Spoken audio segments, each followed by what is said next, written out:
ભગવાન રામે વિભીષણને પૂછ્યું કે વિભીષણ, આ ત્રિકુટાચલ પર્વત જે મને દેખાય છે એમાં મને મેઘાડંબર જેવું કાં લાગે?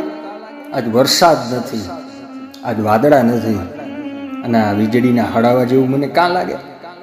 આ મેઘ ગર્જના જેવું મને કાં લાગે? ત્યારે વિભીષણે જવાબ આપ્યો કે ભગવાન, કે રાવણ જ્યાં બેઠો છે એના દહે જે માથા છે ને એની ઉપર મુગટ છે, એની મુગટની પાછળ છત્ર ફરે છે, અને એ છત્ર તમને મેઘાડંબર જેવું લાગે છે. કે આ વીજળીના હળાવા, કે એ વીજળીના હળાવા નથી, ભગવતી મંદોદરીના કાનના કુંડળ છે ને એના ચમકારો છે ને તમને વીજળીના હળાવા જેવો લાગે.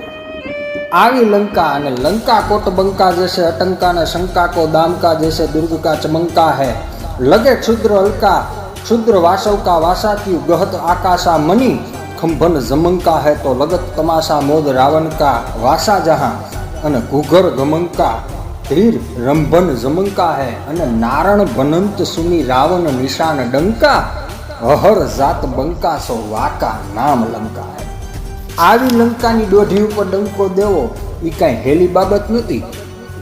એટલે કીધું કે રામા તે રજપૂતી તણો અને આડો વાયડો આંક, લીધા પેલી લાંક તે તો સોંપી દશરથ રાઉત.